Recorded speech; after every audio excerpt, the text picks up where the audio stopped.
Assalamualaikum warahmatullahi wabarakatuh. Salam semangat untuk kita semua. Kali ini kita akan membahas kerajaan-kerajaan maritim di Indonesia pada masa Hindu dan Buddha. Nah, apa itu kerajaan maritim? Kerajaan maritim adalah sebutan untuk kerajaan yang terletak di pesisir pantai dan masyarakatnya menjalankan kegiatan yang berkaitan dengan laut, seperti perikanan, perdagangan, dan pelayaran. Nah, kalau kita lihat peta, ini peta wilayah Nusantara pada masa kerajaan, baik itu Kutai di wilayah Kalimantan atau juga ada Sriwijaya di Sumatera dan termasuk di Jawa ada Singosari dan Majapahit. Ini adalah beberapa kerajaan yang akan kita bahas sebagai kerajaan-kerajaan yang berada di wilayah Nusantara dan merupakan kerajaan maritim. Nah, aktivitas mereka ada di wilayah sekitar pantai atau berhubungan dengan wilayah laut. Kita bahas satu persatu dari Kerajaan Kutai. Wilayah Kalimantan merupakan kerajaan maritim pertama yang muncul di Indonesia. Kutai ini berada di sekitar daerah Mahakam ya, Sungai Mahakam, Kalimantan Timur. Kemudian ya ada catatan bahwa Kerajaan Kutai mencapai kejayaan pada masa pemerintahan Mula Warman. Nah, diperkirakan Kutai menjadi tempat singgah jalur perdagangan internasional melalui Selat Makassar. Ya, di sana kan ada Filipina dan juga kalau Kalimantan juga dekat dengan Cina ya. Nah, dan di Kutai ini sumber perekonomiannya juga berasal dari kegiatan perdagangan.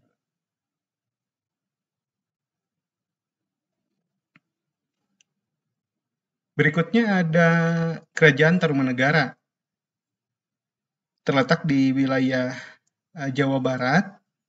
Nah, sebenarnya Kerajaan Tarumanegara untuk aktivitas ekonomi lebih banyak di ekonomi pertanian ya, karena berdasarkan Prasasti Tugu, Raja Purnawarman ini membuat irigasi kurang lebih panjangnya 11 km yang kemudian disebut dengan Sungai Gomati. Nah, namun karena letak Tarumanegara juga beberapa wilayahnya atau masih dalam kekuasaan Tarumanegara ini bersentuhan langsung dengan Laut Jawa, maka tidak menutup kemungkinan Tarumanegara juga ada kontak dengan dunia luar, termasuk bahkan ada kontak dengan Cina. Jadi ada utusan Cina yang pernah singgah di wilayah Tarumanegara. Nah, maka sangat dimungkinkan Tarumanegara pun ada aktivitas hubungan ekonomi dengan wilayah lain yang ada kaitannya dengan laut. Berikutnya ini adalah Kerajaan Sriwijaya.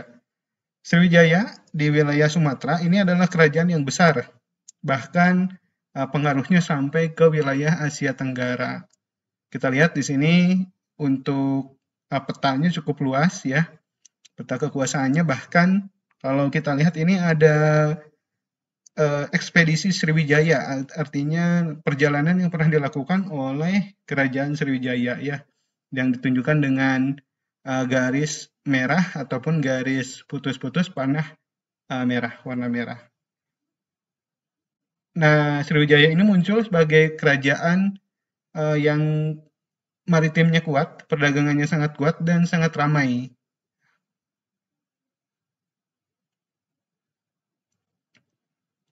Berikutnya, kita akan membahas Kerajaan Singosari. Nah, ini adalah peta Kerajaan Singosari.